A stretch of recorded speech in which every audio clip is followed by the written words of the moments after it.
tema apa nih jadinya? Herdi. Tadi kan Bro Valen Atau juga kita membahas tentang roh Allah dalam perspektif Yahudi, Kristen, dan Islam. Wah, itu bagus, Tri. Ini langsung 3 kan? 3 partai. Mantap itu. Oh iya, ini bagus. Langsung nyenggol Islam juga, Quran.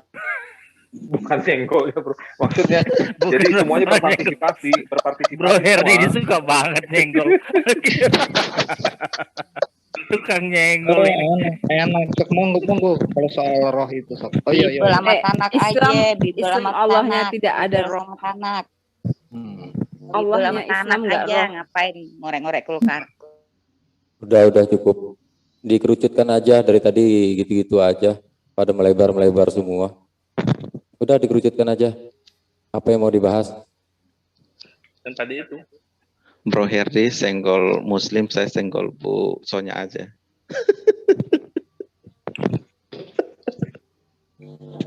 Mau nyenggol tapi nggak nyampe nyenggolnya Herdi, kasihan deh. Ya ayo kita bahas. Kita uji.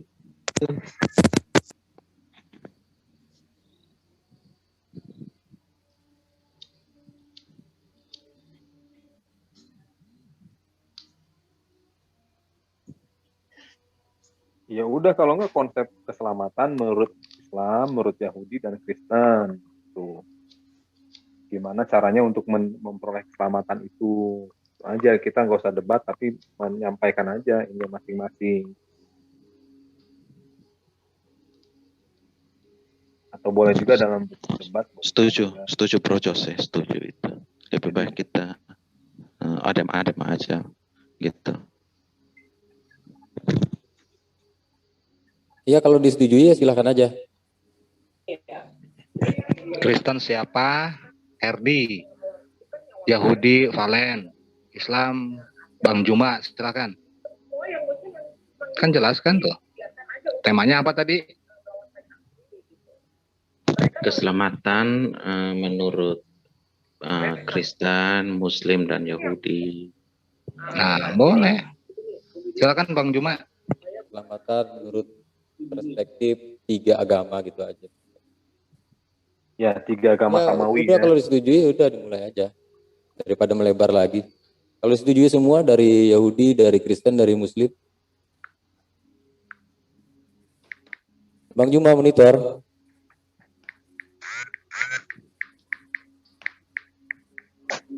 Yahudi mah masih menunggu, belum finish.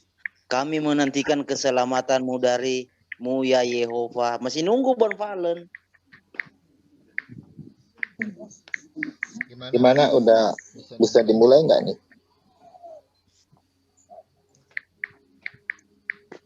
Bang jauh dari perangkat kayaknya. Bang Juma monitor. Kayaknya jauh dari perangkat nih Bang Juma.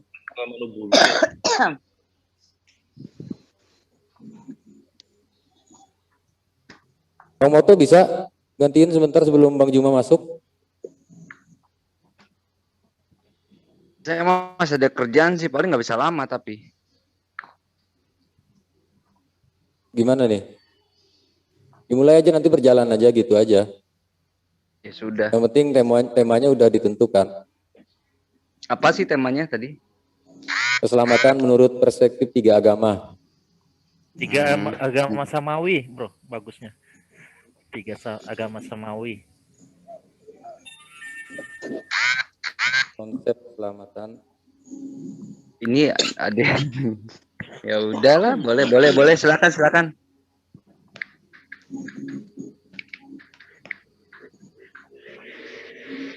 Tiga tim ini gimana ya untuk ngatur timernya? Apa TikTok aja ini ya?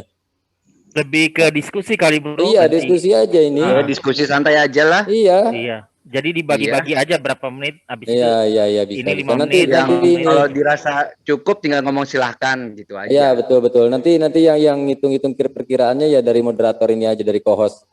Betul. Berjalan aja. Oke, silakan aja. Aku nyimak Bro Herdi atau Bro Daniel. Ya, nggak apa, nanti bisa kan untuk menambahi atau apa namanya diskusi kan. Nggak ditentukan juga. Oke, silakan aja.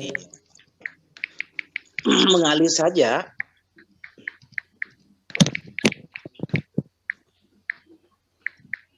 Iya, jadi mau dari mana? Perspektif Kristen dulu atau gimana? Yang ngetik Silakan, bro, siapa silakan. ya? Yang ngetik di mute aja dulu itu. Bro Valen, silakan. Enggak, dari Kristen dulu, nanti saya terakhir. Oke. Kita Oke. dengar dari Bro Valen dulu kan, yang paling tua Yahudi. Jadi kita biar dengar dulu. Oh, berarti kita Muslim ntar paling bontot selau. Masih bisa ngerokok iya. dulu nih. Masih Oke lah, baik. Siap. Muslim nanti makan pinggir, bro. Apa Herdi? Ayo monggo lanjut. Gimana, udah bisa dimulai? Silakan, Bro Valen. Silakan. Oke ya, saya akan mulai dengan tema keselamatan menurut perspektif 3 praktisi ya. Ada Judaism, ada Muslim, dan juga ada Kristen. Tapi di sini saya akan memakai konsep Bnei Noah ya, karena Bnei Noah itu juga bagian daripada arus utama atau Orthodox Judaism. Baik Bnei Noah maupun Orthodox Judaism ini memiliki konsep keselamatan yang sama ya. Kalau kita ngelihat di dalam Slosa Asar Ikarim, di sana cukup jelas keselamatan hanya ada pada Hashem. Tidak ada yang lain kecuali Hashem. Dan jika ada keselamatan itu dari konteks lain, misal kayak penyembahan berhala, itu bukan bagian daripada konsep keselamatan yang diajarkan oleh baik di dalam Bnei Noah ataupun di dalam Orthodox Judaism. Kenapa? Karena cuma hanya ada satu. Juru selamat itu cuma ada satu gitu loh. Dan dia adalah Hashem, tidak ada yang lain. Sama halnya dengan praktisi Muslim. Tidak ada juru selamat yang lain selain daripada Allah Subhanahu wa Ta'ala. Jadi konsep antara Judaism, baik Bnei Noah, Judaism, dan juga Muslim sama. Kita mengharapkan keselamatan itu cuma ada dalam diri Hashem. Kalau kita ngelihat di dalam Yesayahu pasal 43 ayat 11 ya, saya akan share screen dulu.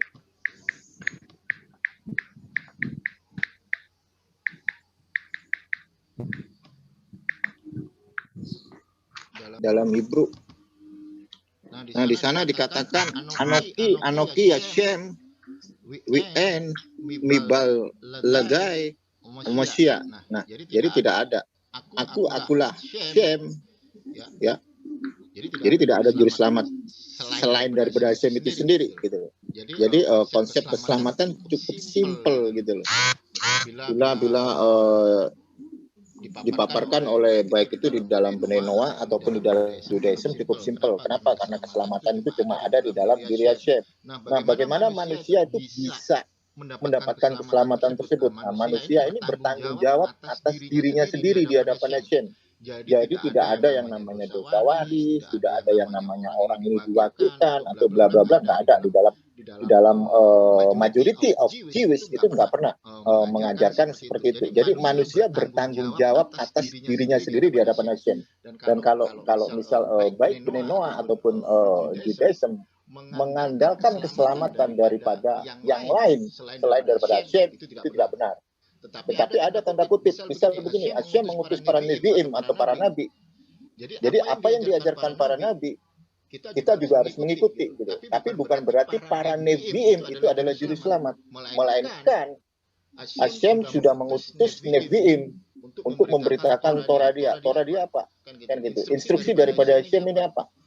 Kalau tidak, tujuannya adalah keselamatan. Jadi Nevi'im mengajarkan bagaimana kita sebagai umat daripada Tuhan, baik itu orang Goyim maupun orang bangsa Israel, itu cuma satu tertuju, untuk mengenal dan menyembah daripada Hashem, supaya kita memperoleh keselamatan dan juga bisa belajar daripada Torah yang sudah diajarkan oleh Hashem. Bangsa Goyim ini lepas dari Torah yang pernah diajarkan Hashem kepada Moshe Rabbeinu di Gunung Sinai. Jadi untuk Torah ini lebih spesifik kepada bangsa Israel, tapi untuk orang Goyim kita diberi Sefa Mitzvot Bnei Noah. Tapi kalau untuk praktisi Muslim saya nggak bisa ya, karena itu bukan kapasitas saya. Tetapi yang saya tahu Muslim ini menyembah satu Tuhan yang sama, Tuhan yang disembah oleh Abraham, Ishak, dan Yakub. Jadi pada dasarnya inti daripada keselamatan dalam perspektif baik itu Bnei Noah maupun Judaism, kami tetap mengandalkan bahwa satu-satunya keselamatan itu hanya ada di dalam Mashiach. Oke, terima kasih.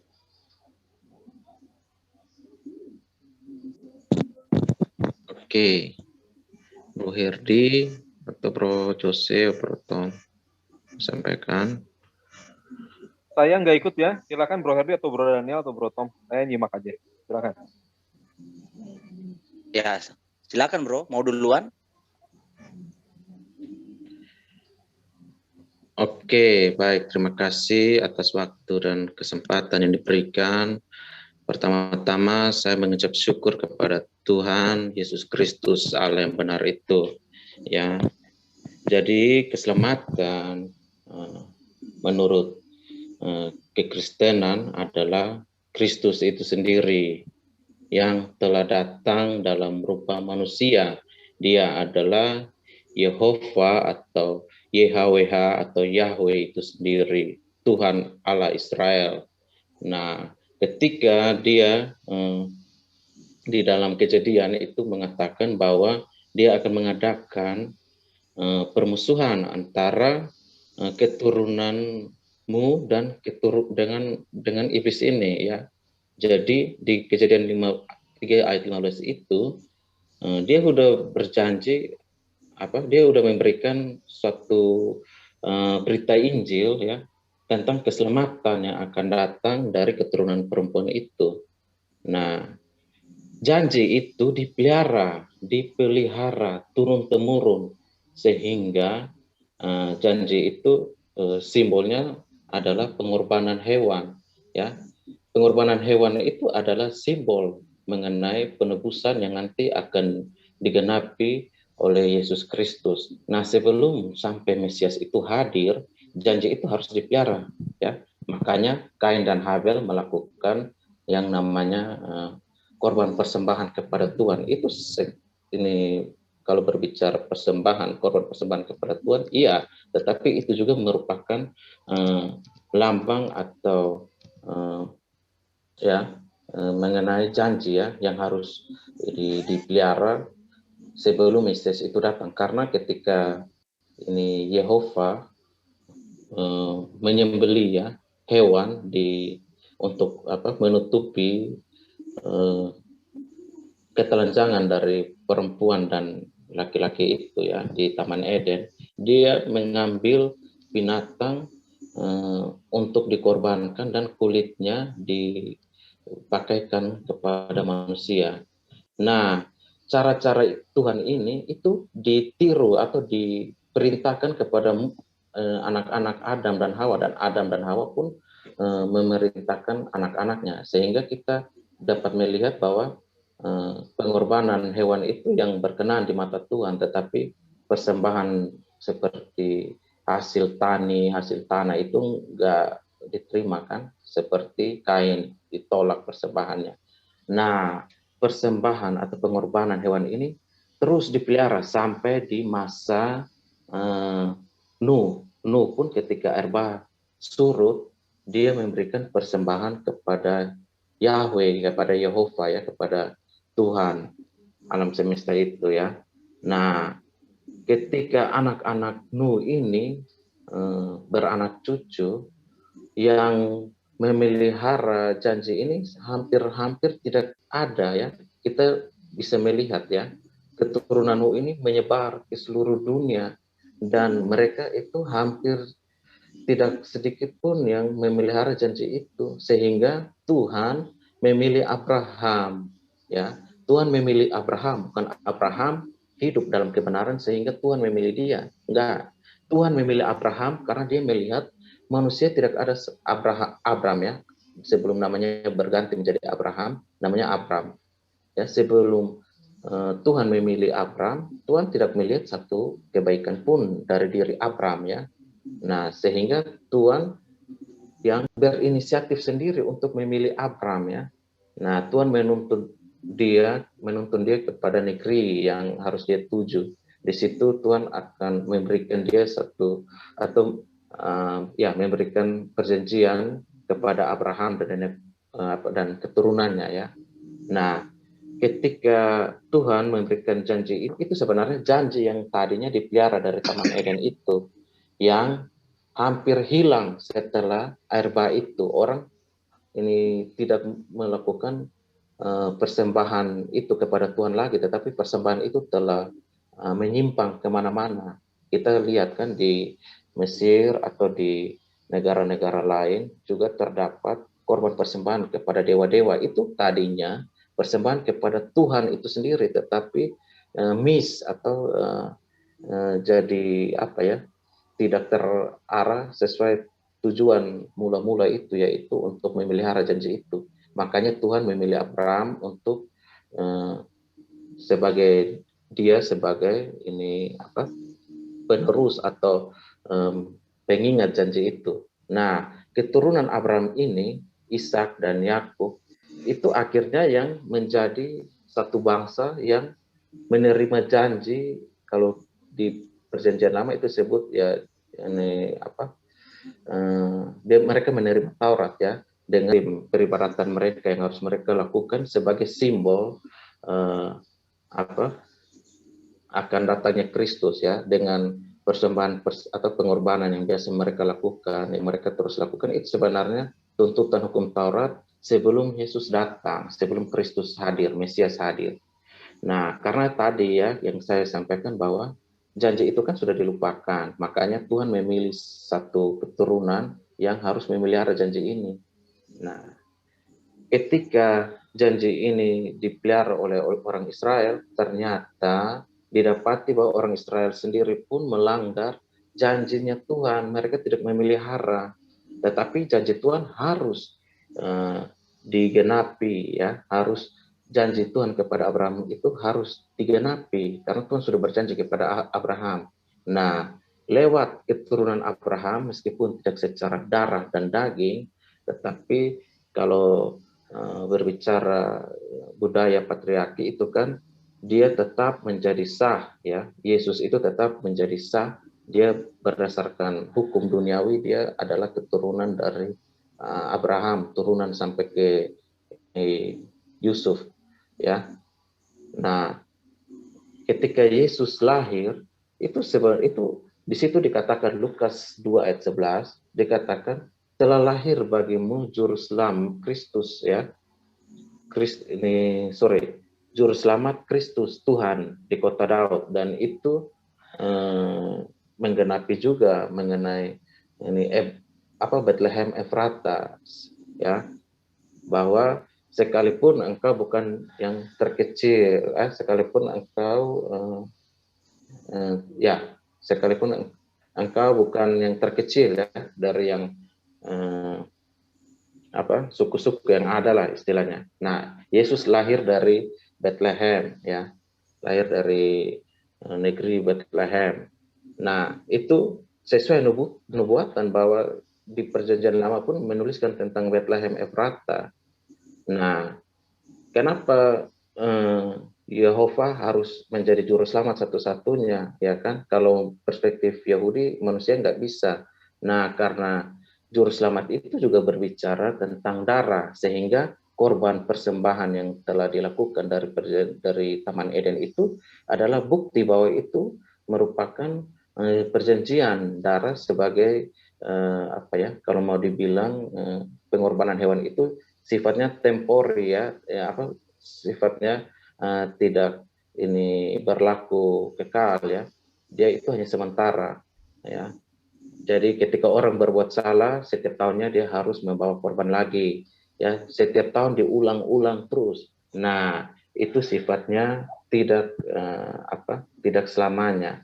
Nah, ketika dikatakan juga di dalam Yesaya bahwa dia akan mengadakan perjanjian yang baru. Nah, perjanjian yang baru ini pun dijelaskan bahwa umatnya itu akan taat dan setia ketika perjanjian baru itu diadakan. Karena apa? Di situ dijelaskan bahwa Tuhan akan memberikan hati yang baru dan roh yang baru. Nah, ini pun telah digenapi oleh Yesus sendiri.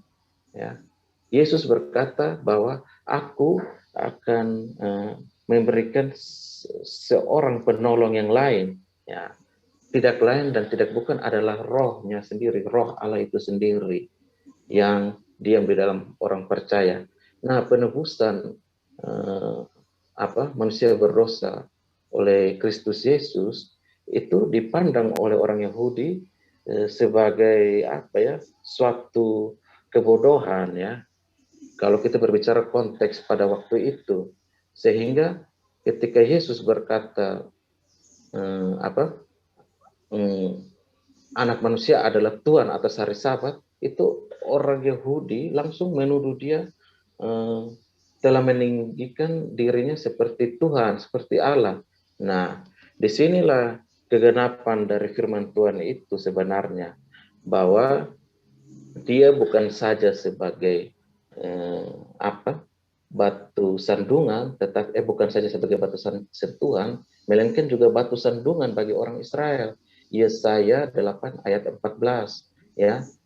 Dia akan menjadi tempat kudus dan juga menjadi batu sentuhan dan batu sandungan bagi kedua suku Israel. Nah, Yesus ketika dia hadir di tengah-tengah Yahudi, orang Israel, perkataan-perkataan dia itu menimbulkan pertanyaan, sehingga orang Israel pun menolak dia waktu itu. Nah, berarti genap yang dikatakannya saya bahwa dia itu menjadi batu sandungan, tetapi dia sekalipun menjadi batu sandungan, dia akan menjadi batu penjuru bagi bangsa-bangsa lain, karena Israel telah dinubuatkan bahwa Israel akan membuang ya, melempar batu Yesus itu sebagai batu penjuru, itu Israel telah membuangnya dan dia akan menjadi batu penjuru bagi bangsa-bangsa lain, dan itu pun digenapi. Kalau kita buka di Yesaya 8 ayat 14 tadi. Nah, jadi kalau kita berbicara konsep penyelamatan atau konsep penyelamatan dalam kekristenan itu bukan atas dasar keinginan manusia, tetapi atas inisiatif Tuhan sendiri, karena manusia tidak bisa melakukan atau menyelamatkan dirinya sendiri. Mustahil orang bisa melakukan atau menyelamatkan dirinya sendiri, karena dosa itu ibaratkan seperti lumpur hidup. Ketika orang telah masuk dalam lumpur hidup, mustahil dia bisa keluar, kecuali ada orang yang datang menolong dia. Nah, dia semakin berusaha di dalam lumpur hidup itu semakin menelan dia, sehingga dia butuh juru selamat yang menyelamatkan dia. Nah, Yesus yang kami percaya adalah juru selamat satu-satunya, karena juru selamat itu tidak bisa 2, 3, 4, juru selamat itu harus satu-satunya, dan itu adalah Tuhan sendiri. Nah, bagaimana mungkin manusia bisa menjadi Tuhan? Tentu tidak mungkin. Yang tidak mungkin bagi Tuhan adalah dia bisa jadi manusia, ya. Jadi yang benar adalah bukan manusia menjadi Tuhan, melainkan Tuhan yang menjadi manusia, dan itu nyata dalam diri Yesus Kristus ketika dia berkata, kamu akan mati dalam dosamu jikalau kamu tidak percaya bahwa akulah dia. Dan di Yesaya 52 ayat 6 berkata, dan pada waktu itu umatku akan tahu dan mengenal namaku. Ya, itu sudah digenapi juga di Yohanes 8 ayat 4. Itu aja bro yang bisa saya sampaikan dari pemahaman atau perspektif kekristenan atau keimanan orang Kristen mengenai keselamatan, bahwa hanya Yesus saja. Boleh saya tambahkan, bro? Boleh. Oke, mungkin Bro Valen kurang lengkap ya mengatakan. Bro Herdi, sorry kepotong. Dari Kristen kayak udah lama banget ya. Saya sebentar aja kok dari Muslim. Oke. Nanti saya akan lanjutkan lagi kok, nggak apa-apa. Jadi supaya nggak terkesan monolog aja sih. Gitu aja. Ya, Bismillahirrahmanirrahim. Assalamualaikum warahmatullahi wabarakatuh. Rabbi sholli shodri wa yassir li amri wahlul 'uqdatam min lisani yafqahu qawli. Jadi sistem keselamatan atau konsep keselamatan dalam Islam ya mudah. Seperti yang sebagian dijelaskan sama Bro Valen, bahwa gak ada juru selamat yang lain kecuali Allah, gitu kan. Kalau dalam Kristen itu disebut mereka juga merujuk pada esensi yang sama, gitu kan. Dan adapun gimana caranya supaya memperkenalkan apa yang Tuhan apa yang Allah ajarkan itu, ya Allah mengutus para nabi-nabinya atau neviim gitu, dan mengerjakan sholat, zakat, puasa, beribadah haji gitu, dan melakukan amal baik itu. Jadi konsep keselamatan dalam Islam itu ya seperti itu, sangat simpel, sama seperti Yahudi juga ada selain bagian dari mengikuti perintah Tuhan adalah menjalankan ya perintahnya, apa yang telah Tuhan perintahkan dalam kitab sucinya. Jadi kalau ya Yahudi terikat dengan mitzvotnya, dan kami Muslim juga terikat dengan segala hukum-hukum fikihnya seperti apa, dan sunnahnya juga seperti apa gitu. Jadi itulah konsep keselamatan dalam Islam, dan di Islam pun nggak pernah mengenal artinya Tuhan itu harus bermanifestasi menjadi manusia untuk melakukan keselamatan dalam konteks di sini dia yang melakukan itu semua dengan darahnya dia, maka semua terselamatkan dan lain-lain itu enggak. Di Islam nggak kenal konsep seperti ini, dan di Yahudi pun tidak, saya rasa itu tidak mengenal konsep seperti ini gitu. Ya kurang lebih seperti itu aja sih. Jadi silakan lanjut yang lain. Mau menambahkan sedikit ya. Ya monggo, Umi Dini. Kalau Bismillahirrahmanirrahim. Assalamualaikum warahmatullahi wabarakatuh. Waalaikumsalam. Jadi kalau kita sama-sama simak sebetulnya ini, tapi mohon maaf ya, ini kepada teman-teman dari Kristen. Ini ada ketidakfahaman dari teman-teman Kristen untuk mengartikan atau membaca kitabnya sendiri. Bahwa terkadang saat Yesus mengatakan apa yang difirmankan oleh Tuhan dan menyampaikan kepada para muridnya atau para pengikutnya, itu diasumsikan bahwa itulah Yesus yang sedang berbicara. Padahal seperti rasul-rasul yang lain, Yesus itu sebagai penyampai, sebagai perantara antara Tuhan dengan umat manusia, begitu kan? Nah, saat Yesus mengatakan seperti begini kalau di dalam Islam, saat Nabi Muhammad bersabda, nah, sabda Nabi Muhammad ini bukanlah atas kata-kata dia sendiri, tetapi menyampaikan apa yang difirmankan oleh Allah Subhanahu wa Ta'ala. Seperti tuduhan umat Kristen bahwa Al-Quran adalah karya tulis Nabi Muhammad. Padahal kita tahu bersama Rasulullah itu adalah seorang nabi yang umi, ya, nabi yang umi. Tapi kembali lagi-lagi umat Kristen selalu menuduhkan atau melemparkan tuduhan bahwa Al-Quran itu adalah tulisan hasil karya Nabi Muhammad. Nah, begitupun yang terjadi dengan Yesus atau Nabi Isa alaihi salam. Bahwa Nabi Isa di sana berkata bukan atas kehendaknya sendiri, tetapi atas Bapa yang telah mengutus aku. Itu yang dikatakan Nabi Isa atau Yesus, begitu kan? Yesus sudah mengatakan di dalam kitab, aku tidak dapat berkata apa-apa tanpa Dia yang mengutus aku.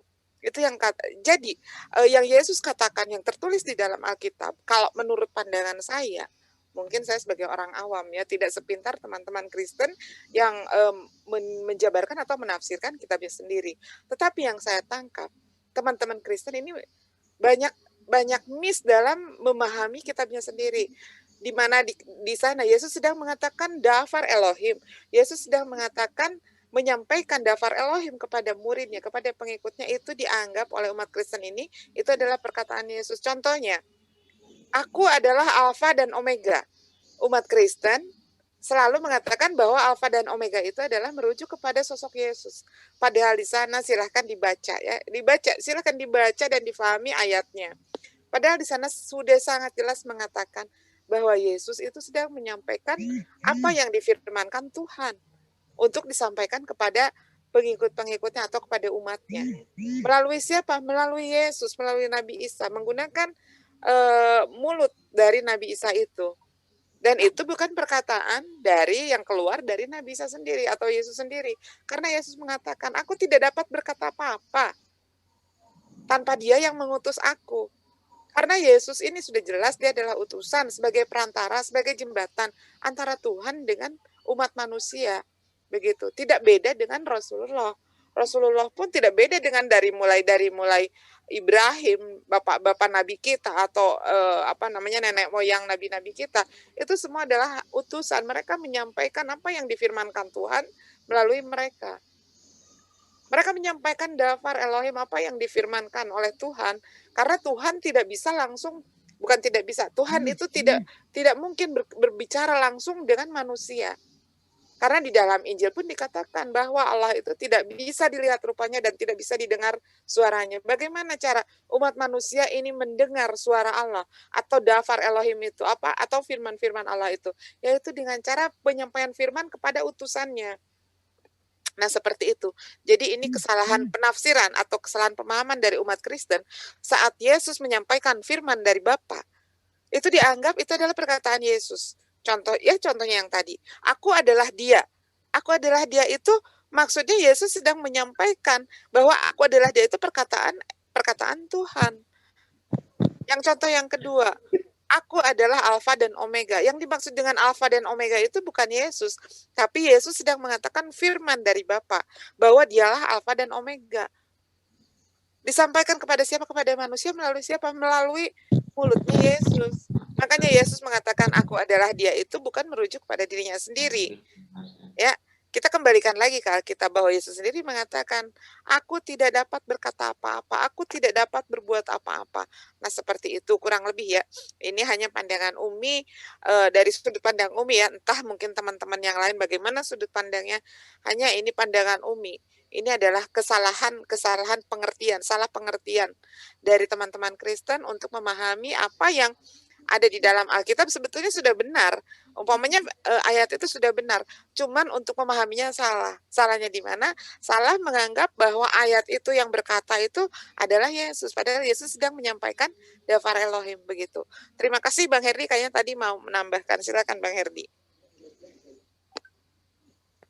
Muter ke Bro Valen. Jadinya nanti kalau Kristennya mau ngasih tanggapan setelah Bro Valen, misalnya naik lagi Bro Herdi. Nanti Muslim saya lagi. tambahkan sedikit aja bro, nggak apa-apa kok. Ya maksudnya begini, Bro Valen di awal kurang tegas mengatakan bahwa juru selamat itu hanya Hashem, hanya Yehova. Artinya Bro Valen tidak menyebutkan salah satu juga, yaitu Hashem itu juga bertindak sebagai penebus ya. Jadi satu-satunya juru selamat, satu-satunya penebus itu adalah Hashem, tidak ada yang lain. Lalu itu sudah dinubuatkan. Dan di dalam Kejadian 49 ayat 18, orang-orang Israel itu menanti-nantikan juru selamat, menanti-nantikan menebus keselamatan. Di dalam Mazmur 38 ayat 22 juga dikatakan di sana, kami menantikan keselamatan darimu, ya Hashem, ya Yehova. Jadi keselamatan itu, juru selamat itu adalah dari Yehova, dari Hashem. Nah, di dalam kitab nubuatan itu banyak sekali bahwa Hashem itu akan datang, apalagi berbicara di dalam Yesaya 63 ayat 9, ia sendiri yang datang. Dalam Yesaya 48 ayat 5, ia sendiri yang datang. Yesaya 45 ayat 21, ia sendiri yang datang, yang bertindak sebagai juru selamat dan penebus. Ya, nah di dalam konsep Islam itu tidak mengenal tentang penebusan. Justru yang menjadi penebus di dalam konsep Islam adalah Yahudi dan Nasrani. Nah ini sesuatu yang mungkin tidak akan nyambung lagi kalau kawan-kawan Islam mau mendebat soal keselamatan, karena konsep penebusan di dalam Islam itu adalah Yahudi dan Nasrani. Mungkin saya akan share buktinya ya, biar tidak katakan hoax. Bentar. Nah, kita baca hadis Sahih Muslim nomor 4969. Telah menceritakan kepada kami Abu Bakar bin Abi Syaibah, telah menceritakan kepada kami Abu Usama, dan dari Talba bin Yahya, dari Abu Burda, dari Abu Musa. Dia berkata, Rasulullah wasallam Muhammad telah bersabda, pada hari kiamat, ini pada hari kiamat ya, hari-hari penghakiman ya. Pada hari penghakiman kelak Allah Subhanahu wa ta'ala akan menyerahkan seorang Yahudi, ingat Bro Valen, seorang Yahudi ataupun seorang Nasrani kepada setiap orang Muslim, kepada kemudian Allah Subhanahu wa taala akan berkata, inilah penebusmu dari siksa api neraka. Jadi penebus orang-orang Yahudi adalah orang-orang Islam itu adalah Yahudi dan Nasrani. Jadi kalau kawan-kawan Islam mau mendebatkan tentang keselamatan, konsep keselamatan, kalau bercampur baur dengan kekristenan dan Yudaisme, ya akan terdebat. Karena konsep keselamatan Islam tidak seperti Alkitab, tidak seperti Tanak maupun Bible ya. Oke, silakan lanjut Bro Valen. Bentar Bang Herdi, saya mau tanggapin dulu ya masalah hadis yang ini ya. Di sini bukan penebus dosa, Bang Herdi harus tahu dulu ya. Karena Bang Herdi dari kemarin comot Al-Quran, comot hadis tanpa tahu asbabun nuzul. Ini yang diceritakan di dalam hadis yang barusan saja Bang Herdi katakan atau bacakan. Itu bukan artinya penebusan dosa. Bukan artinya Yahudi dan Nasrani ini yang akan menebus dosa umat muslim, bukan. Tetapi dosa-dosa umat muslim akan ditimpahkan kepada mereka Yahudi dan Nasrani. Yang apa? Yang kafir kembali. Salah Bang Herdi, salah. Bahwa kalau misalkan Bang Herdi, dan ingat satu lagi, Nasrani bukanlah Kristen. Nasrani jauh berbeda dengan Kristen. Walaupun sekarang umat Kristen mengklaim dirinya adalah Nasrani. Ya, jadi Nasrani bukanlah Kristen, Kristen juga bukanlah Nasrani, itu sangat jauh berbeda. Karena Nasrani adalah murni pengikut-pengikut Yesus yang mengikuti ajaran Yesus. Sementara mereka adalah kenapa Nasrani itu diambil dari Nazar atau Nazaret, kaum Nazaret. Dan Kristen ini adalah kaum Nazar atau kaum Nasrani yang musyrik, yang menyembah pagan, yang menyembah dewa matahari.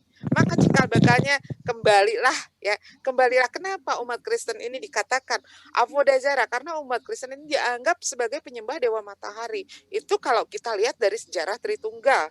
Ya, kalau kita lihat sejarah dari Tritunggal. Mau itu dia Arius, mau dia itu Athanasius, kembali berkibat kepada Konstantin. Sedangkan Konstantin sendiri, dia sampai dengan matinya, dia adalah seorang raja yang Avodah Zarah. Dia adalah seorang raja penyembah matahari, dewa matahari, begitu ya. Jadi jangan disamakan antara Nasrani dan Kristen, karena agama samawi di dunia ini hanya 3. Pertama adalah Yahudi, kemudian Nasrani dan Islam. Dan Nasrani ini bukanlah Kristen. Kristen adalah pengikut Kristus. Ya itu silahkan ya. Kalau misalkan kalian mengatakan pengikut Kristus, nanti akan saya komparasikan lagi bahwa benar enggak sih umat Kristen ini pengikut Kristus? Apa yang Kristus ajarkan? Apakah kalian ikuti? Begitu kan?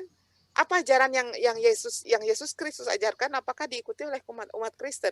Padahal sebetulnya seharusnya kalau kita merujuk dari kata Kristen itu memang seharusnya pengikut Kristus. Tetapi mari kita buka bersama-sama apakah benar Kristen ini mengikuti ajaran Kristus atau ajaran Yesus Kristus ya. Nah, seperti itu.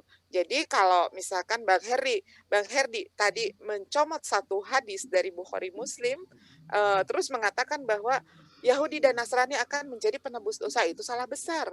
Ya, di dalam hadis itu dinyatakan bahwa dosa-dosa umat Islam, karena umat Islam tidak ada kecuali umat Islam yang menolak dia masuk surga, menolak dosa masuk surga apa? Seperti misalkan musyrik, itu adalah dosa yang tidak terampuni. Kekafiran, maksudnya kekufuran ya. Kekufuran seorang muslim ya, anggaplah muslim yang keluar dari ajaran muslim, kemudian dia menjadi murtad, itu adalah merekalah tempatnya neraka yang abadi. Nah, sementara untuk umat muslim sendiri tidak ada keabadian di dalam neraka, sekalipun mereka berbuat dosa, tetapi di dalam hatinya, di dalam dirinya masih mempunyai keimanan la ilaha illallah, mereka tidak akan abadi, tidak akan kekal di dalam neraka. Karena apa? Karena ada syafaat dari Rasulullah dan ada janji dari Allah bahwa tempat umat muslim adalah di dalam surga yang di dalamnya mengalir air dan bla bla bla bla seperti itu. Selain itu juga ada syafaat dari Rasulullah. Kenapa Rasulullah? Jadi hadis tadi penebusan apa dong? Itu bukan penebusan dosa. Itu bukan penebusan dosa, tetapi dosa dari umat muslim itu akan ditimpahkan kepada kafir Yahudi dan kafir Nasrani. Oh, sama aja. Itu yang Sama aja nah, sih. beda akan ditimpahkan.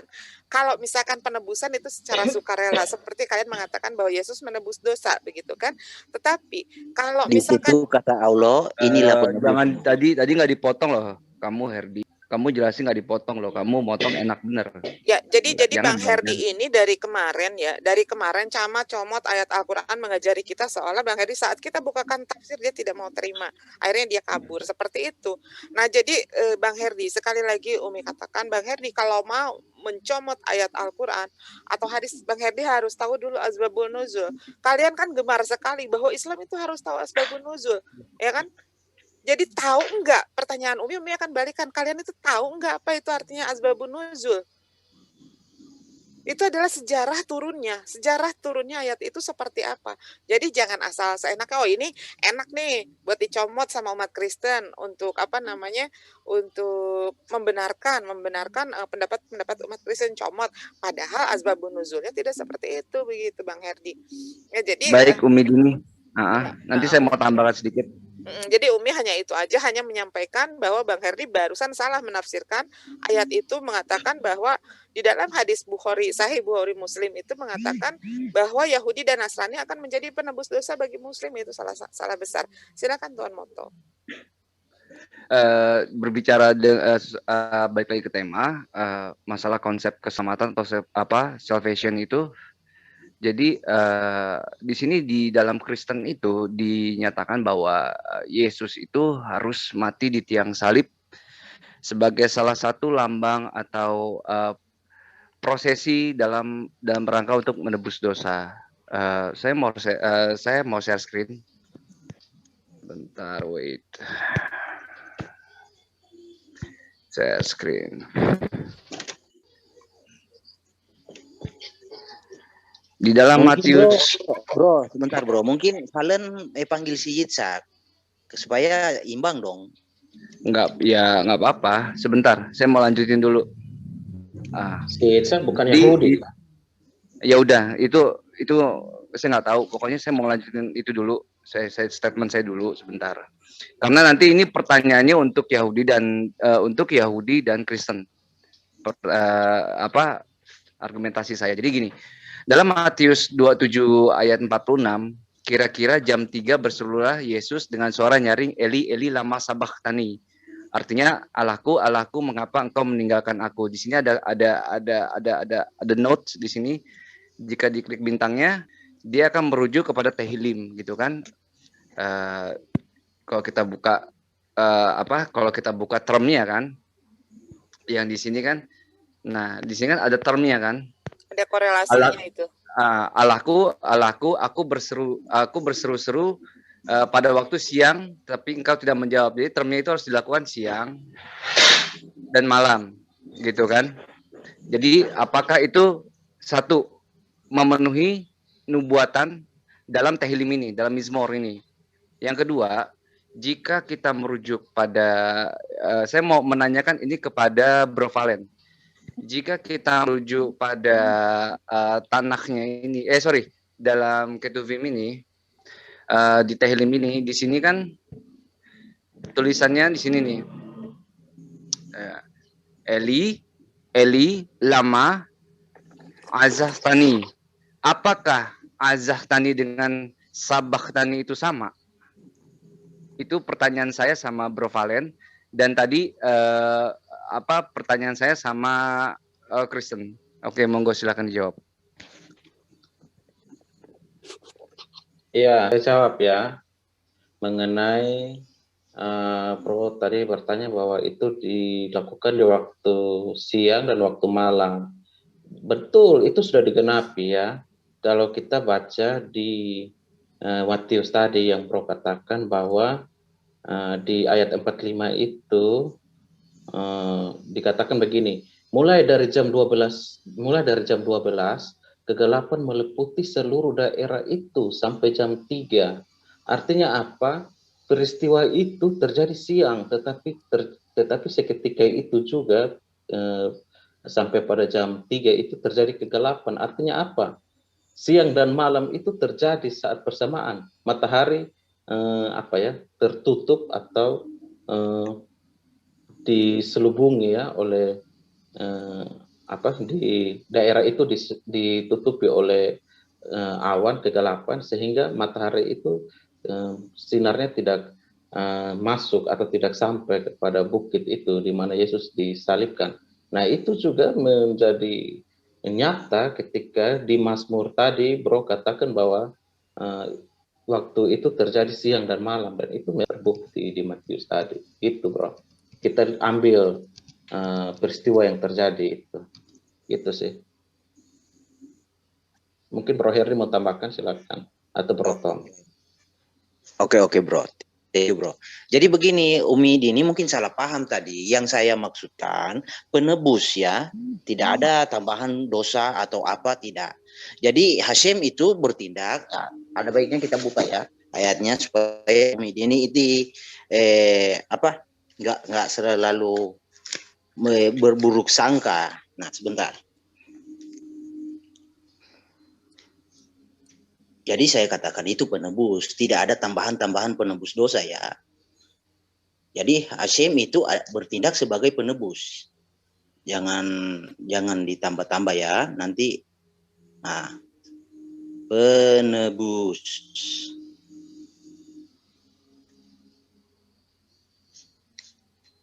Penebus juru selamat. Oke, ini. Di dalam Yesaya 49 ayat 26, saya bacakan ya. Aku akan memaksa orang-orang yang menindas engkau makan darahnya sendiri, dan mereka akan mabuk minum darah sendiri. Seperti orang mabuk minum anggur baru, supaya seluruh umat manusia mengetahui bahwa aku, Yehova, adalah juru selamatmu dan penebusmu. Penebus ya. Dalam Yesaya 60 ayat 16 juga. Juru selamatmu dan penebusmu. Nah, itu di dalam hadis tadi kita baca lagi ya. Ini kenapa sih? Bisa lihat screen ya. Nah, Nasrani dan Yahudi, saya tidak mengharapkan Kristen di sini ya, tetapi tekstual aja. Yahudi dan Nasrani ini sebagai penebusmu. Jadi di dalam Tanakh, paham Judaism, penebus itu adalah Hasyim, adalah Yehova. Tetapi di dalam Quran, penebus itu adalah Yahudi dan Nasrani. Ya, jadi kalau mau meneruskan debat ini, saya rasa Islam prematur ya, tidak masuk dalam perdebatan ini, karena konsep penebusan dalam Islam adalah Yahudi dan Nasrani yang menjadi penebus, bukan Allah Subhanahu wa taala. Nah, lalu tadi Umi Dini menyinggung soal apa ya? Sebentar, keselamatan di dalam Islam. Memang betul keselamatan di dalam Islam. Soal berbicara neraka itu haram buat Islam, karena selamat di dalam Islam itu bukan tentang amal atau perbuatan baik, tetapi label yang menentukan Islam. Ya, jadi karena label lah Islam selamat. Jadi siapapun yang mati dalam keadaan Islam, dia masuk surga, sekalipun dia itu penjahat. Nah, saya buktikan lewat hadis ya. Nanti juga saya akan kutipkan Quran juga. Nah, hadis Sahih Muslim 137 telah menceritakan kepada kami Muhammad bin Al-Mustana, Ibnu Bashar, Ibnu Mustasana berkata langsung aja ke poinnya. Saya mendengar Abu Sar menceritakan dari Nabi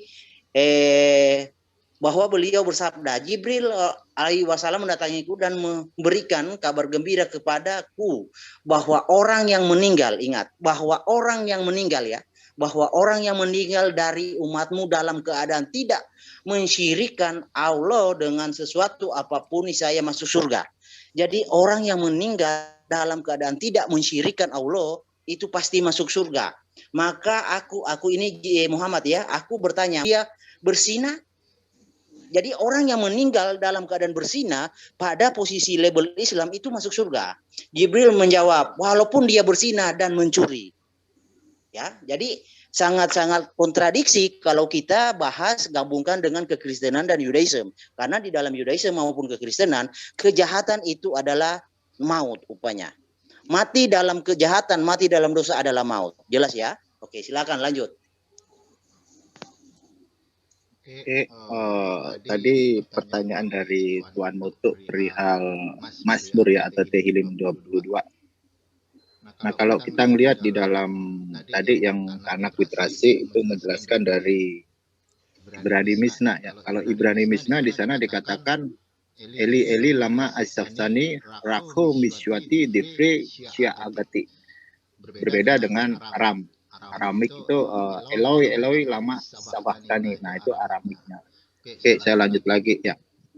Itu konsep keselamatan, benarkah Yesus yang ada di dalam PB ini dia bisa menyelamatkan umat manusia? Ya, kita lihat dulu aja. Perspektif Judaism ya. Itu kan ada yang namanya Mosia dan ada yang namanya Masya gitu. Mosia ini berbeda dengan Masya gitu. Kalau Mosia ini juru selamat, kalau Masya ini yang diurapi. Nah, konsep penebusan itu harus sesuai dengan Torah. Saya akan share screen dulu ya. Bentar, saya share screen dulu.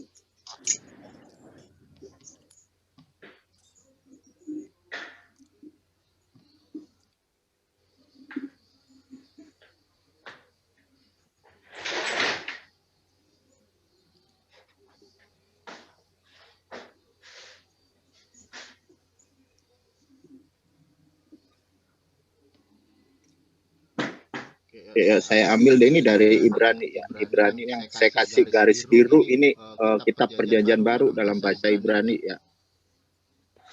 Jadi saya akan ke sini dulu ya, ke sini dulu. Kalau kita ngelihat di dalam Matius atau Matius ini saya akan membahas kitab Ibrani dulu ya. Tapi saya sebelum bahas ini saya akan membahas ke Matius dulu ya, di dalam Matius pasal 5 ayat 17 sampai 19 ya.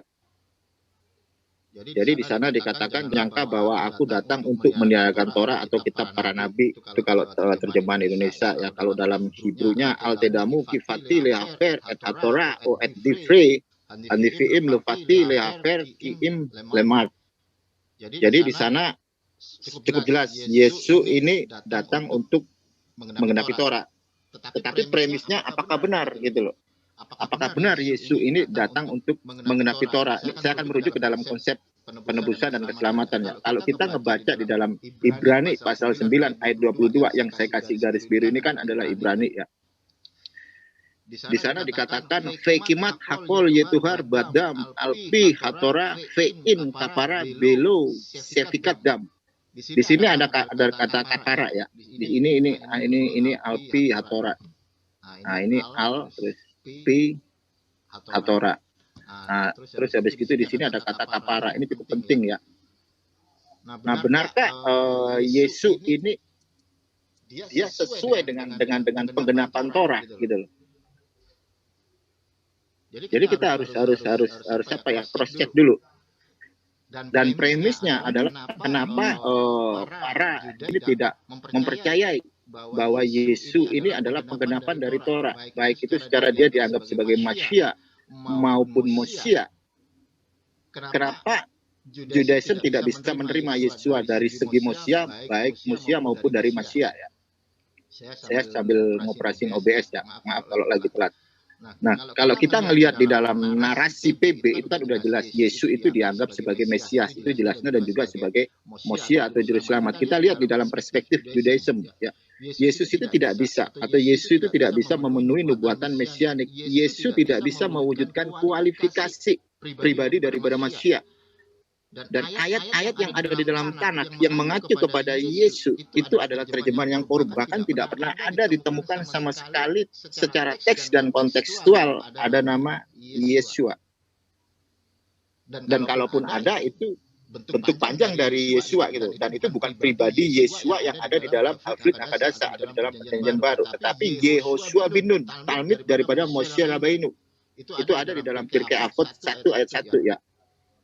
Dan kita harus tahu dulu kenapa Yesus ini tidak bisa memenuhi nubuat mesianik ya. Satu, Yesus tidak bisa membawa Israel baik di dalam tanah Israel atau Eretz Israel atau di diaspora. Yesus tidak bisa menarik semua orang-orang Israel kembali ke Eretz Israel. Itu satu, Yesus gagal. Terus habis itu Yesus tidak bisa membawa bangsa Israel dalam konteks perdamaian. Kita tahu di era Misnaik, di zaman Bait Suci kedua, di dalam Beit Hakmidas kedua, tahu sendiri fakta dan sejarah di dalam buku karya Josephus Flavius, di sana dinyatakan bahwa Israel dikuasai orang-orang Goyim.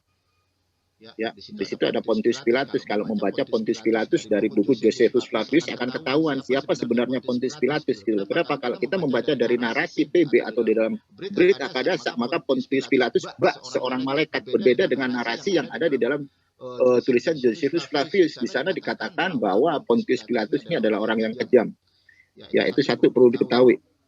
Dan ada kualifikasi untuk konteks Mesia. Kenapa? Karena Mesia ini akan membawa seluruh bangsa Israel dalam ranah pembelajaran Torah termasuk keselamatan gitu loh. Satu, visi dan misi itu harus membangun bait suci ketiga, itu ada di dalam Yeskiel pasal 37. Dan yang kedua, seperti apa yang saya bilang, mengumpulkan semua orang Yahudi ke Eretz Israel.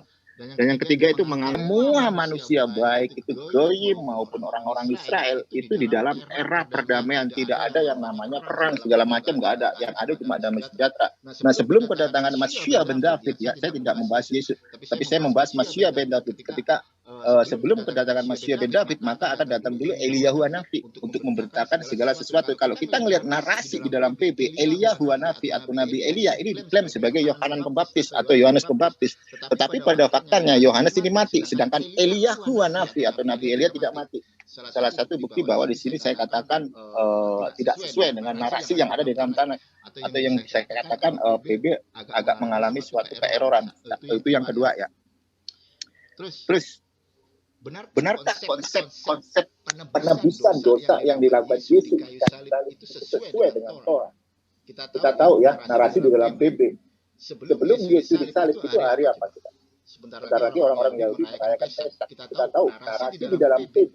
Sebelum Yesus disalib itu ada yang namanya Eres Pesak. Gitu. Dan Eres Pesak atau dalam bahasa Inggris Passover itu kan melewati. Itu kan bangsa Israel dibawa keluar dari tanah Misraim atau dari tanah Mesir. Itu melewati. Itu bukan karya penebusan, bukan karya pengampunan. Kalau mau karya pengampunan, karya penebusan, harusnya Yesus disalib di hari Yom Kippur dan bukan di hari raya Pesak.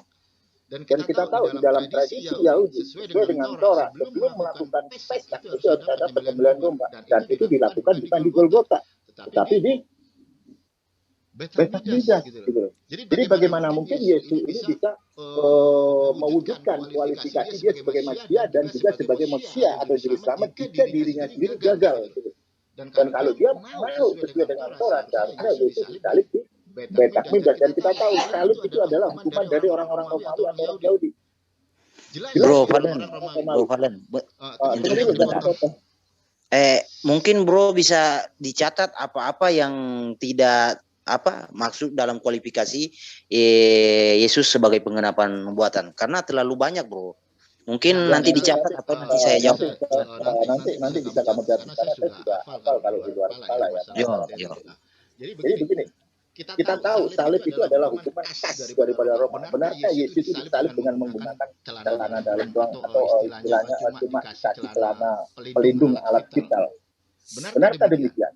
Kalau Josephus Flavius sejarawan Yahudi, hukum salib ini diterapkan oleh orang-orang Romawi. Tidak pernah ada orang disalib dengan memakai baju. Mereka semua telanjang dan itu akan diarak, digiring. Jadi Romawi itu kejam banget pada waktu itu. Di era Mesias kejam banget. Bukan hanya dia menyakiti orang dalam konteks hukuman, tapi dia juga mempermalukan orang tersebut.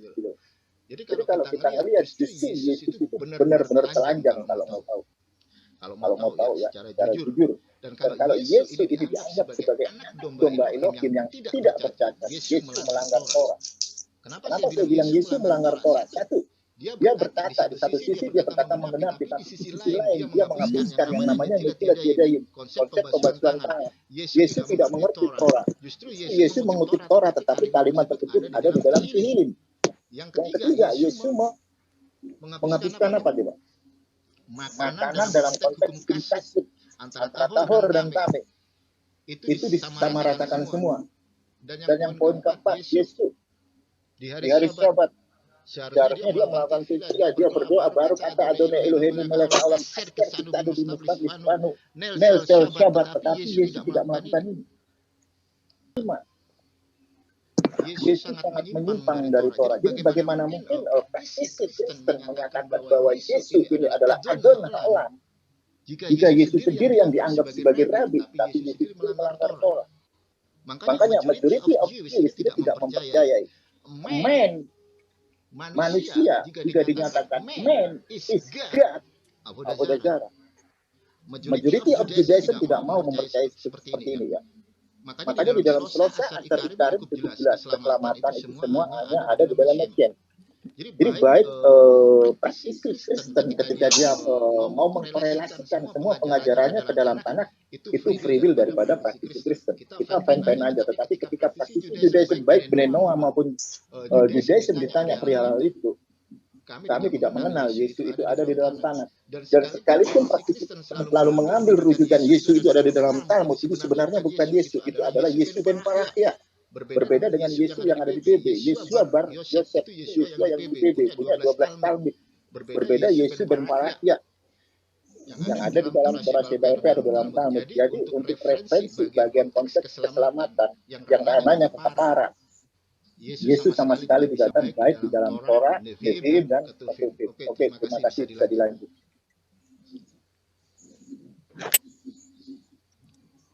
Ya, Bro Daniel, silakan Bro. Oke, mengenai Yesus tidak mengumpulkan bangsa-bangsa Israel, ya, itu tidak seperti itu. Salah menurut saya ya, kalau Bro Valen mengatakan seperti itu, karena di dalam perjanjian lama, ya, di Taurat menyebutkan bahwa di perjanjian lama ya, di kitab apa ya, tunggu ya saya lihat ya, Daniel, kalau ya di Daniel itu menyebutkan bahwa dia akan menjadi raja dan segala bangsa akan datang menyembah kepada dia, dan itu terbukti ketika hari ini hari pencurahan Roh Kudus itu ya, hari pencurahan Roh Kudus itu segala bangsa dari ya kan, semua orang dari segala bangsa ditulis di situ berkumpul di bawah loteng Yerusalem ya, itu menyimpulkan umat ya yang dia pilih, bukan Israel lagi. Israel itu udah dibuang ya, udah nggak pakai lagi, itu kantong kulit yang lama. Kalau kita mau berbicara dari perjanjian lama, itu Israel itu sudah menjadi ini percontohan umat yang gagal apa? Yang gagal melakukan perintah firman Tuhan, sehingga Tuhan ya tidak bisa lagi menggunakan Israel sebagai contoh. Dia harus memilih suatu umat yang baru untuk melakukan khutbah. Ketika perjamuan kudus itu dikatakan bahwa inilah tubuhku sebagai perjanjian atau sebagai perjanjian yang baru ya, tubuh dan darahnya itu. Jadi bukan lagi berbicara darah pengorbanan hewan, enggak, itu udah ditinggalkan, karena di dalam perjanjian lama sendiri dikatakan bahwa dia akan memberikan perjanjian yang baru kepada umatnya. Nah, umatnya ini dijelaskan bukan umat Israel yang secara kedagingan yang kita katakan keturunan daging dari Abraham, melainkan keturunan Israel yang oleh imannya sama seperti Abraham, bukan asal lahir dari darah dan daging dari turunan Abraham, bukan begitu ya. Jadi mengenai dia sebagai raja itu telah terbukti ya ketika hari Pentakosta itu ya, bahwa segala bangsa itu hadir di bawah kolong Yerusalem, di bawah loteng Yerusalem ya, dan itu terbukti dia mengumpulkan orang-orang ya, dia berjanji bahwa segala bangsa akan sujud menyembah kepadanya, bukan ke-12 suku Israel. Itu terlalu sempit maknanya. Seorang raja, segala raja itu dikatakan dia akan menjadi raja, kerajaannya akan bertahta selamanya. Tahta Daud itu akan bertahta selamanya di bawah kekuasaan Mesias. Dan itu terbukti Yesus katakan bahwa kerajaannya bukan dari dunia ini, melainkan kerajaannya adalah kerajaan sorga ya. Kerajaan sorga itu kekal, bukan kayak Daud yaitu sementara aja binasa gitu. Jadi kerajaan Mesias itu dibuktikan di Daniel itu, dia kerajaannya itu selama-lamanya, dan Yesus bertakhta sampai sekarang ada di. Nanti mau ditambah. Oke Bro. Aku tambahin boleh? Boleh, silakan Pak Apologet sebelum berpindah ke Muslim. Ya. Ini Bro Tom ya? Ya. Oh, silakan. Bisa Silakan. screen ini Bro Herdi, screen deh. Screen di atau saya duluan aja Bro, apa-apa. saya duluan baru Bro Tom di situ. Boleh nggak? Boleh. Oh, nggak apa-apa. Bro Tom Tapi aja, ini Bro aku Tom udah aja. share. Oh iya, oke. Silakan. Aku share screen Sakria H2 buat mau saya screen Alkitab, Bro? Ini udah saya share screen. Udah nampak belum? Belum. Karya 12:10. Karya belum, Bro. Pak, ini saya udah ini nih. Belum nampak.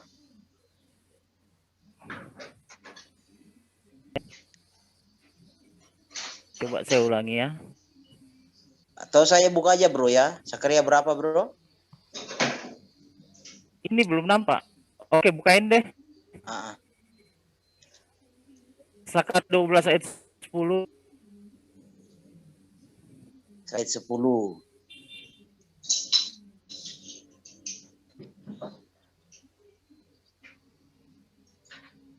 Ayat 10 ya Bro.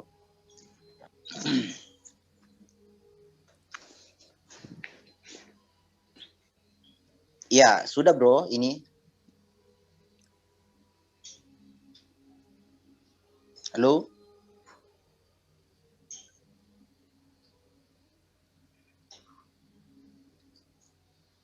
Halo Bro Tom?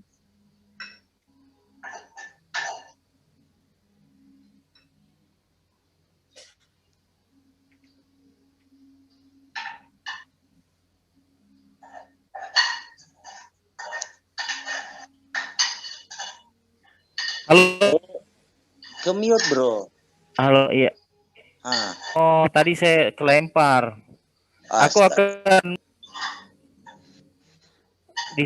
akan mencurahkan roh pengasihan, roh permohonan keluarga Daud dan atas penduduk Yerusalem. Akan memandang kepada dia yang mereka meratapi dia seperti orang meratapi anak tunggal dan akan menangis pedih seperti orang menangisi anak sulung. Tapi kalau di terjemahan lama itu yang lebih sesuai dengan bahasa aslinya. Dan mereka itu akan memandang kepadaku. Aku itu kepada Yahweh yang berbicara di dalam ini ya, yang telah ditikamnya. Yang telah ditikamnya itu Mesias itu kan. Dan mereka itu akan meratap, akan selaku peratap. Jadi di sini Mesias itu ada sendiri yang ditikam. Nah, kalau kita ayat-ayat yang disampaikan Herdi itu kan jelas Yahweh itu sendiri yang akan menyelamatkan, Yahweh datang bukan utusan. Nah, di Sakaria 10 itu jelas bahwa Yahweh ketika lahir ya melalui Yesus ya, sebagai Yesus Mesias, dia ditomah. Jadi kenyataannya sampai sekarang kita hitung secara tahun udah hampir Mesias tombak itu adalah Yesus Kristus sendiri. Jadi kalau teman-teman yang Mesiasnya ada Mesias di tombak. Kan kalau dari saya sih nambahin aja. Jadi Oke, silakan Bang Herdi mau dilanjutkan. Oh iya, saya hanya menambahkan ini tentang Bro Valen tadi mengatakan bahwa dia akan Mesias itu datang akan mendirikan bait suci ya. Iya, memang Yesus datang mendirikan bait suci dan Yesus itu adalah baitnya. Ya, saya buka ya dalam sebentar ya, Bro. Kita ke oh ya, oke. Ayatnya yang saya 8 ayat 14 ya. Tubuhnya, Prof. Tubuhnya Iya. itu adalah tanah suci. Nah, jadi Hashem akan menjadi bait, lemikdas. Ya, Bro Valen bisa lihat lah. Ia akan menjadi lemikdas. Ia Hashem ya. Akan menjadi bait, dan Yesus dan itu digenapi oleh Yesus. Yesus berkata kepada orang Farisi dan Saduki, rombaklah bait suci ini. Aku akan mendirikannya dalam 3 hari. Oke, kita buka lagi. Sebentar. Bro Herdi, bisa di-share screen nggak tadi yang di 12 ayat 10? Oh, bisa, Bro. Kayak gitu, kayak nih. Oh, bisa. Bentar aja. Bentar ya. Zakaria 12 ayat 10. Zakaria 12 ya. Goelek, ya mungkin kita akan buka teks aslinya. Apakah ini berbicara tentang penebus? Penebusku hidup dan akhirnya ia akan bangkit di atas debu. Bang Herdi, ada nggak ayat yang menjelaskan bahwa bait Allah itu adalah tubuh Allah? Ada nggak ayatnya? Di Yohanes tadi sudah dijelaskan. Ada. Yohanes. Saya baca ulang. Satunya baca dulu. Iya. Saya bacakan ya. Jawab Yesus kepada mereka, rombak bait Allah ini dan dalam 3 hari aku akan mendirikannya kembali. Bait Allah loh, bukan tubuh Allah ya. Sebentar. Lalu kata orang Yahudi kepadanya, 46 tahun orang 60 orang mendirikan bait Allah ini dan engkau dapat membangunnya dalam 3 hari? Nah, tetapi yang dimaksudkannya dengan bait Allah ialah tubuhnya sendiri. Amin. Itu. Begini, coba sekarang fokus ke ayat 20-nya. Apakah untuk membangun tubuh Allah itu dibutuhkan waktu sekian hari? Sebenarnya siapa? gampang. Pertanyaannya gampang siapa yang membangun tubuh Allah itu? Sebenarnya gampang untuk memahaminya. Di sini ada kata sandinya 3 hari. Rombak bait Allah ini aku akan mendirikannya dalam 3 hari. Ini kata sandinya. Ya.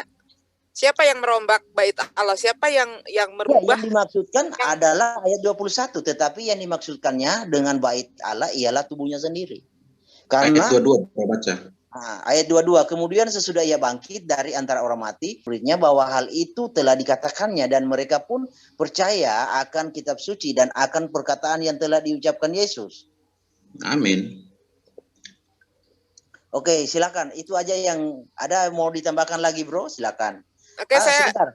Imamat, ya? sebentar, Bro. Imamat juga saya akan buka. Imamat 20. Mungkin saya tambahkan. Ayat 11, sebentar Pak. Ini. Nah, Imamat 26 ayat 11 dan 12. Tetapi aku, ini Yehova ya, aku akan hadir di tengah-tengahmu dan akan menjadi Allahmu dan kamu akan menjadi umatku. Akulah Yehova Allahmu yang membawa kamu keluar dari tanah Mesir supaya jangan lagi menjadi budak. Aku telah mematahkan kayu kuk yang di atasmu dan membuat kamu berjalan tegak. Nah, di sini dikatakan ayat 11, aku akan menempatkan kemah suciku di tengah-tengahmu dan hatiku tidak akan muak melihat kamu. Ya, itu. Oke, silakan Pak David. Jadi Umi Dini kalau berbicara tentang keselamatan, ya Islam terdepak.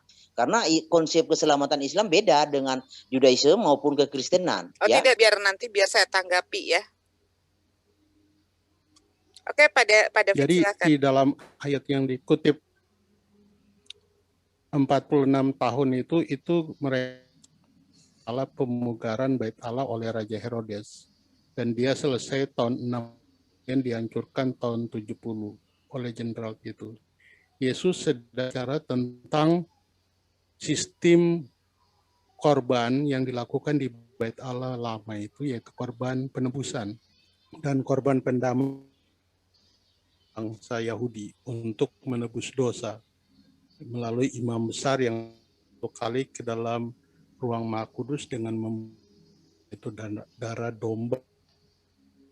Yesus kemudian mengatakan di sistem lama itu, dan Yesus mengatakan yang mati dan disalib Kemudian sistem satu kali, kalau baca dalam itu, satu kali dia mengadakan penebusan dan tidak ada penebusan.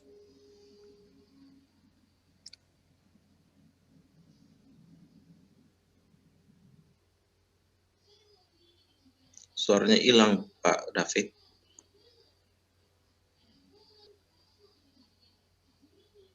Apa dengar suara saya? Iya, ya, bagus, udah bagus nih. Lanjutkan, Pak. Putus tadi Pak, diulang lagi, Pak. Ya, maaf Kak. Jadi agak nyambung, putus nyambung. Jadi 46 bangsa Israel membangun bait suci yang kedua yang diprakarsai oleh Raja Herodes 64 Masehi. Kemudian tahun 7 itu dihancurkan oleh Jenderal Titus. Waktu Yesus mengatakan Roma dan aku membangunnya dalam 3 hari, kan mereka berkata, Yesus gila, kami sedang membangun bait Allah ini sudah 46 tahun dan belum selesai. Cukup lama untuk selesai, yaitu tahun 64. Masa Yesus bisa 3 hari? Tapi Yesus sedang bicara rombak sistem bait Allah yang lama itu setiap tahun atau imam besar datang membawa darah anak domba untuk mengadakan perdamaian bagi bangsa Israel. Kata bahwa saya maka darah domba yang setiap tahun mereka lakukan sudah sebenarnya bukan lagi. Kalau kita merujuk nanti kepada kitab Ibrani, nanti Pak dari bisa merujuk itu bahwa satu kali dia membawa darahnya dan tidak lagi perlu darah hewan lagi untuk di situ. Jadi dia bicara tentang sistem melalui penebusan dirinya sendiri. Mungkin itu